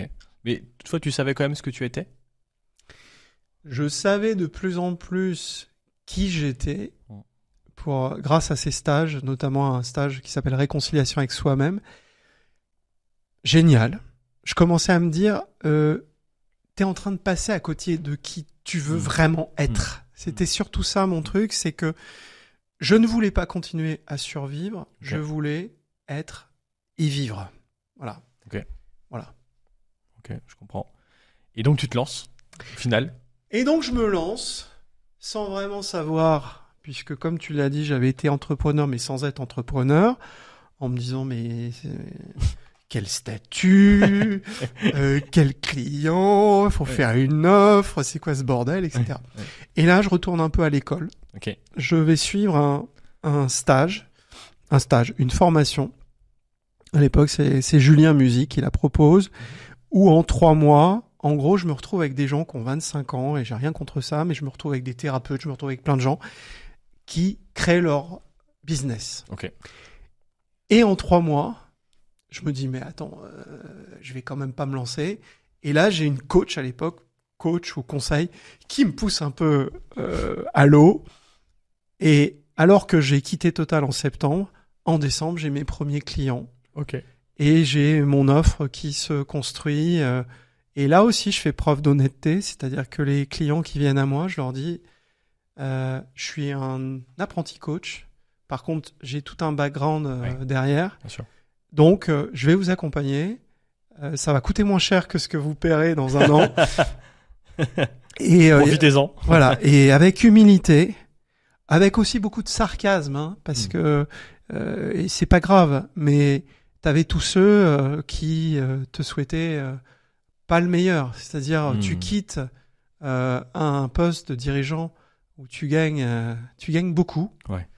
Alors, t'as ta famille qui s'inquiète, t'as ceux qui se foutent de toi, et tu commences à te dire, en plus, coach, après le Covid, tout le monde est coach. Ouais.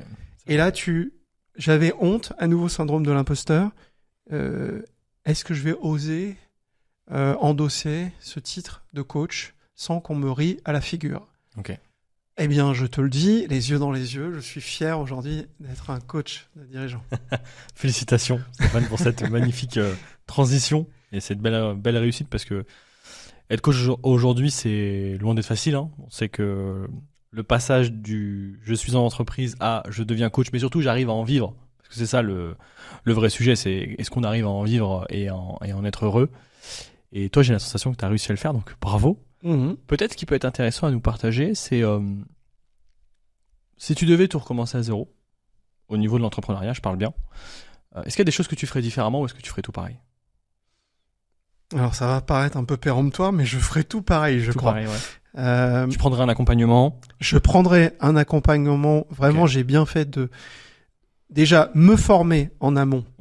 Parce que c'est important d'être certifié, même si le métier de coach, ça prend aussi beaucoup sur le tas. Mais avoir une école qui me donne les bases et qui me donne la légitimité diplôme. Ça, c'était très très bien. Le fait de commencer très vite, de pas prendre, j'ai pris un mois de break, mais de me lancer, d'être accompagné, de me jeter dans le grand bain, de pas faire l'erreur que font beaucoup de gens, c'est travailler pendant des mois et des mois sur son offre, son logo, le nom de sa boîte. Moi, je suis parti auto-entrepreneur. J'ai dit, le statut, ça m'emmerde, je sais pas ce que je dois choisir, SASU, etc., URL, j'en sais rien. Je suis devenu auto-entrepreneur. Je veux faire, c'est ça. Je veux faire. Donc, je pense que ça a été vraiment moteur. Et puis, ce que j'ai fait aussi, c'est de faire simple et efficace. Grâce à la formation que j'ai suivie, c'est qui est mon avatar, enfin grosso modo, qui est mon client de rêve, on va pas le faire, tu le sais mieux que moi, mais qui je veux servir, pourquoi je veux le servir et qu'est-ce qui me passionne là-dedans. Et c'est là que j'ai commencé à mieux comprendre que mon passé, c'était comme un scénario, il tournait autour de la transformation. Et que j'avais transformé l'IT, transformé le commerce, transformé le digital, transformé. Et que moi, ce qui m'anime aujourd'hui, c'est que le monde dans lequel on est, dans lequel on vit, il se transforme à une vitesse phénoménale. Et que on peut pleurer et se dire « Oh, l'intelligence artificielle va tuer des emplois. Oh, le réchauffement climatique va faire que des gens vont être machin. » C'est comme ça. Donc, à partir de là, moi, je me suis rendu compte que j'adorais la transformation et que ça tombait plutôt bien parce qu'on allait en prendre plein la figure. C'est clair. Alors aujourd'hui, donc si je comprends bien, comment tu te définirais en tant que coach? Alors, comment je me définirais en tant que coach? J'accompagne déjà des dirigeants. Donc des dirigeants, de plus en plus, c'est des dirigeants qui sont TPE, PME. Me demande pas pourquoi les dirigeants de grands groupes viennent pas vraiment à moi. J'en sais rien. Et j'ai arrêté de réfléchir et peut-être aussi parce que ça m'intéresse moins qu'avant. Donc déjà, j'accompagne des gens qui ont les manettes. Ça, c'est vraiment important pour moi. Et ils arrivent, ces dirigeants, soit ils sont dans une phase de transition, accélération, ils sont en train de scaler leur activité ou des choses comme ça, ou bien ils ont l'impression d'être plafonnés. Leur chiffre d'affaires plafonne, ils sont fatigués, ils n'arrivent plus à trouver la passion dans leur job. Et donc, je vais avoir, au départ, je parlais que du burn-out, et aujourd'hui, je parle de transition, accélération, transformation, une phase vraiment, ils veulent s'éclater davantage et ils veulent plus de résultats. Moi, le résultat, c'est plus trop ce qui m'anime moi. Mais moi, ce qui m'intéresse, c'est de savoir ce qui les anime eux pour les aider eux à avoir le résultat qu'ils cherchent. Voilà. Donc, je vais être aussi un coach qui va soit accompagner en individuel, soit en collectif. Et j'adore ça. J'ai accompagné 7 groupes et 2 particulièrement de dirigeants en mode mastermind. Et ça, c'est mon kiff parce que ils vont à la fois s'entraider. Je vais amener des outils individuels, collectifs. Je vais les faire cheminer et ça donne un résultat exquis, incroyable. Super. Pour que ce soit clair peut-être pour les personnes qui nous écoutent, parce que tout à l'heure on a fait la distinction entre mentor et coach, quelle est ta perception et la différence entre les deux pour toi? Alors, pour moi, le mentor, il est un sachant à qui tu vas poser des questions et en gros, qu'est-ce que tu ferais si tu étais à ma place? D'accord. Le coach, même si beaucoup de mes clients, quand ils arrivent, ils comprennent pas ce que c'est que le coaching, mais le coach va amener à se poser des questions qu'on se pose pas forcément pour prendre conscience de ce qui se joue, prendre conscience des solutions qu'on n'a pas du tout regardées. La fameuse phrase d'Einstein, la folie, c'est de croire qu'on peut obtenir des résultats différents en faisant toujours la même chose. Là, on est beaucoup à être fous. Et il y a pas mal de dirigeants qui sont fous, mais c'est ce qui est bien, c'est que ça se soigne. Donc, pour moi, le coach, comme on dit en coaching, a une posture plutôt basse et donc va poser des questions qui vont parfois être poil à gratter. Et le mentor va plutôt avoir une posture un peu plus haute et transmettre.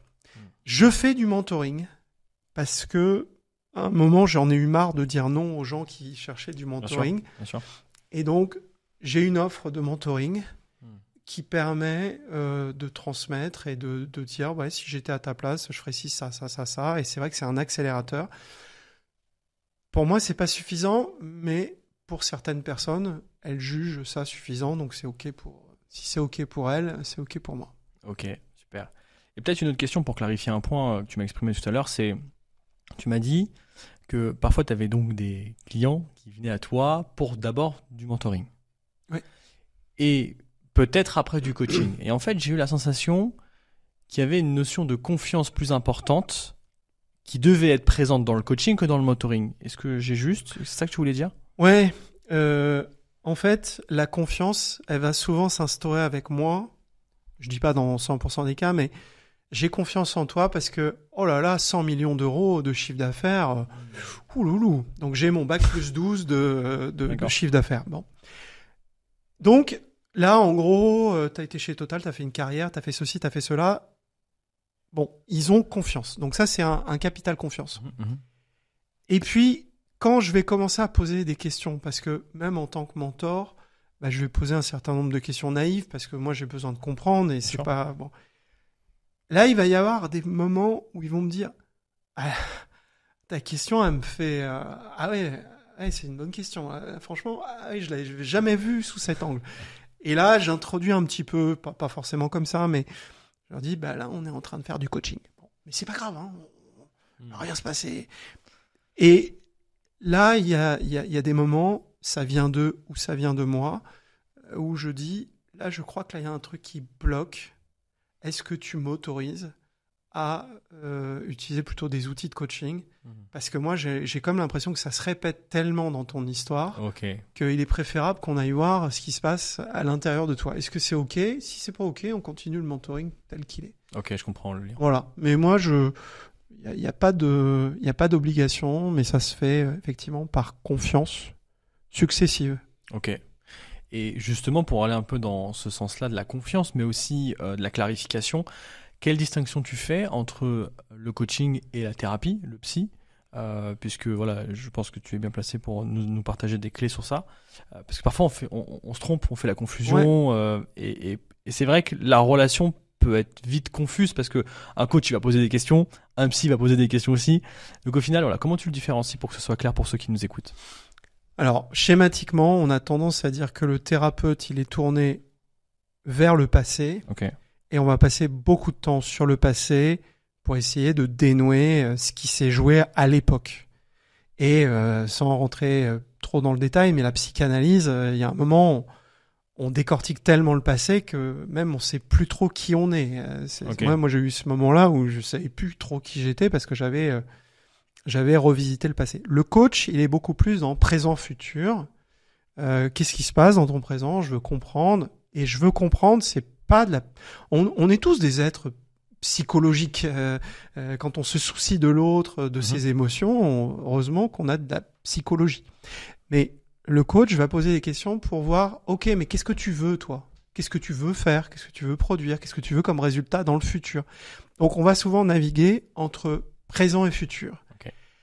Et le coach, on va dire, expérimenté, peut aussi aller dans le passé.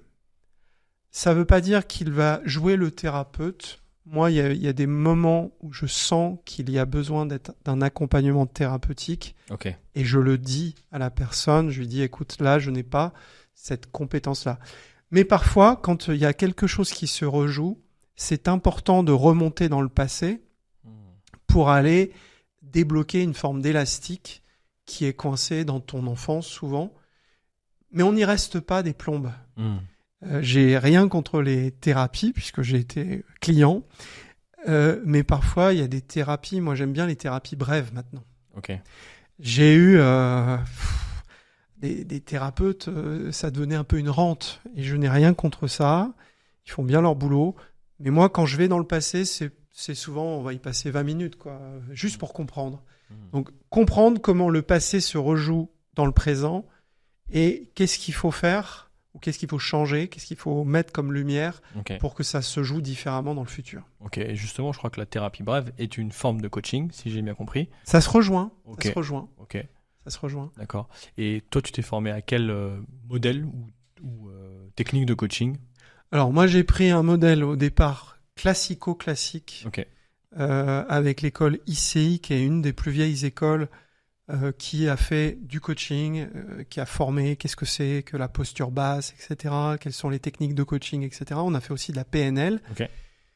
Et ensuite, je me suis intéressé aux travaux de Robert Dills, qui est un monsieur qui sert beaucoup de référence aux coachs avec la pyramide de Dills, mais qui a travaillé sur les dirigeants et qui a travaillé sur ce qu'il appelle le cercle du succès. D'accord. Il avait un frère qui était beaucoup dans la modélisation et il s'est rendu compte que en travaillant sur la vision, la mission, l'ambition, le rôle, la passion, bon, bref, je rentre pas dans les détails, mais il a des techniques, Robert Dills, qui sont complètement adéquates, particulièrement adéquates pour les dirigeants. Donc je me suis dit, là aussi, c'était génial. Ouais. Cette formation a eu lieu juste quand je venais de sortir.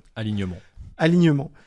Je me suis aussi formé auprès de David Laroche, dont beaucoup se moquent.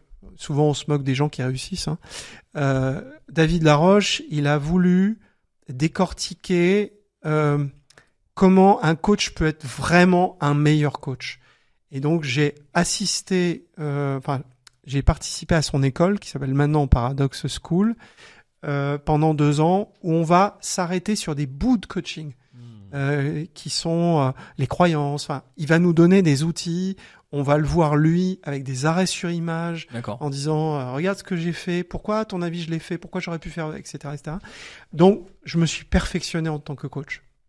Okay. Et j'ai eu d'autres techniques qui sont un petit peu plus exotiques, mais que j'adore, notamment le coaching alchimique. Charlotte de Silgui, qui a écrit un super bouquin et qui a mis en place une méthode fabuleuse, nous transmet sa compétence, sa connaissance. Et c'est là où on va aller parfois un petit peu vers le passé et on va faire un peu une danse avec notre coaché entre passé, présent, futur, pour voir qu'en fait, dans notre passé, un peu ce que j'ai fait avec toi, mon cher Michael, dans notre passé, nous avons eu les graines de ce qu'aujourd'hui on récolte, tout mon syndrome de l'imposteur, tout ce que j'ai subi dans mon passé, je l'ai dépassé et ça m'a construit pour être l'être singulier que tu as face à toi. C'est quand même chouette. C'est plutôt pas mal. Peut-être une dernière question pour conclure notre échange. C'est quoi tes projets pour l'avenir ? C'est une question que je me repose régulièrement et parfois je n'arrive plus à y répondre. Alors c'est un peu emmerdant. En fait, mes projets pour l'avenir, je vais faire Saint-Jacques-de-Compostelle l'année prochaine et je sens que moi j'ai été très cérébral dans mon histoire. Et je sens aujourd'hui que mon corps me réclame de l'attention. Donc je fais beaucoup plus attention à mon sommeil, à ce que je mange, à ce que je fais, aux gens que je côtoie. Enfin bref, je suis vraiment très attentif à mon état intérieur. J'ai aussi un développement spirituel, mais on en parlera une autre occasion. Mais du coup, Compostelle, c'est un peu un projet qui vient me préparer physiquement. Je marche tous les jours 1 heure. Je fais plein de choses. Je fais du yoga, je fais du tai chi, etc. Et donc, pour répondre à ta question, je pense que je peux être encore plus impactant avec des techniques qui vont aller un peu plus dans les émotions, un peu plus dans le corps, sans doute lancer des séminaires où il y aura un mix entre du coaching, entre du mentoring, pourquoi pas, mais aussi cette capacité à se recentrer dans le silence, la méditation, la retraite. Voilà. Donc, j'ai envie de mélanger encore un peu plus. Okay. Et tu m'as pas posé cette question, mais je crois que j'ai jamais été aussi épanoui de ma vie. Parce qu'en fait, je suis aligné complètement avec moi-même. Okay. Je fais ce que j'ai envie de faire, je suis qui j'ai envie d'être. Et il n'y a plus de rancœur, il n'y a plus... Enfin, c'est comme si j'étais nettoyé de ce qui m'avait blessé et je n'en gardais que le positif. Ok, super. Voilà. Et ce syndrome de l'imposteur alors, où est-ce qu'il est aujourd'hui? Le quoi? Le syndrome de quoi? En fait, il rejaillit par moments. Ok. Tu vois, là, dans quelques temps, je vais faire un stage qui va être très autour du toucher. Et là, tu vois, je rentre à nouveau dans une zone d'inconfort chez moi. Okay. Le toucher corporel, tout ça. Il y a un truc qui est un peu bizarre pour moi. Et je me dis, va juste, ce que tu disais tout à l'heure, va juste à l'endroit qui est inconfortable et puis peut-être que c'est pas fait pour toi. Parce que, attention, il y a des zones d'inconfort qui sont juste là pour te dire, c'est pas là qu'il faut que tu ailles. Voilà, donc oui, mon syndrome de l'imposteur, parfois il ressurgit. Je me fais coacher, je me fais superviser. Parce qu'il y a eu c'est pas simple tous les jours d'être tout seul et d'être avec ses clients et parfois d'avoir des difficultés avec ses clients. Donc je me fais accompagner. C'est important de le faire sur soi-même. Si je comprends bien, c'est prendre soin de soi pour mieux prendre soin des autres. C'est bien dit. Si on devait conclure. Ouais. Merci beaucoup, si on devait conclure, ouais, ce serait ça. Merci beaucoup.